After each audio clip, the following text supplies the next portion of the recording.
Right now, communities throughout our region are fighting back against a massive high voltage transmission line project that could crosscut historic farms, cemeteries, neighborhoods, and rivers. Yeah, the Valley North Project, as it's known, is a joint venture of Dominion Energy and two other utility companies. The companies say this project that crosses 3 states is needed to support new industries, technology, and population needs. Northern Virginia Bureau reporter Drew Wilder takes us to Clarke County, where families say these proposed lines would ruin their community. As Americans' electricity bills rise, so does the fight to stop the most powerful transmission line permitted by law from carving across 3 states. And one of the loudest battles is near the quietest path. Walking out here is tough.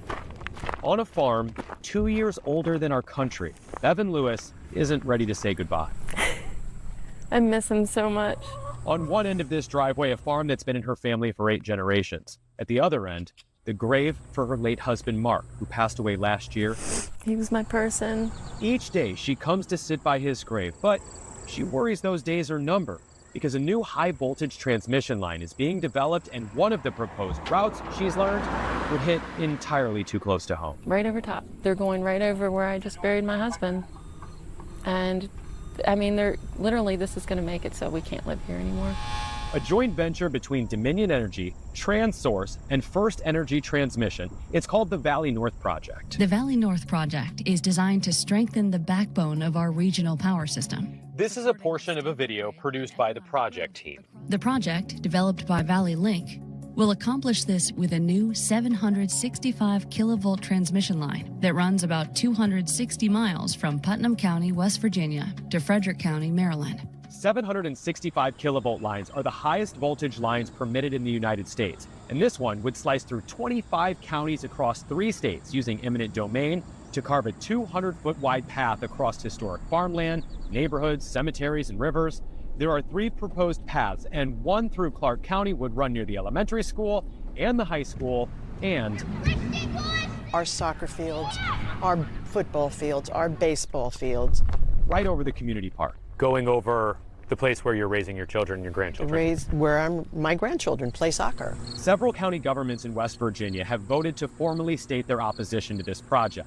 In a unanimous vote, Clarke County's Board of Supervisors recently did the same. This project is an example of how rural America bears the brunt of bad planning in urban areas. In a statement to News 4, a spokesperson for the Valley North Project said in part, quote, "Our existing grid is being pushed closer to its limits. Without additional capacity, the risk of service interruptions, voltage issues, and even broader outages increases over time." Zelisha Reed is a local attorney who is also helping with the grassroots opposition to the project. If it's actually running over your property, that is where you'll get some level of compensation. But if you're on an adjoining parcel, guess what? It's going to devalue yours too, and you get nothing. But as an attorney, what legal standing do any of these homeowners have against a major corporation like that? Very little. The project proposal is now in the public information stage and will be presented to state regulators for approval next year. I have cried so many tears thinking about that. Like, I'm literally losing my life, my lifestyle, the future that we knew we had, that we protected for 252 years. It'll be gone because of this. I'm gonna save this farm, I promise. I love you. I love you too. Experts tell me that the explosion of data center growth and AI computing has exposed the fragility in our electrical grid. So while utility companies are racing to keep our lights on, neighbors fear that those plans and decisions are being rushed at the expense of people who don't feel like they have any fighting chance against these massive corporations who are allowed by law to build right through your property. Reporting in Northern Virginia, Drew Wilder, News 4. Now the public comment period for the Valley North project closes this Friday. Early next year, the project will submit its proposed routes to state regulators for approval.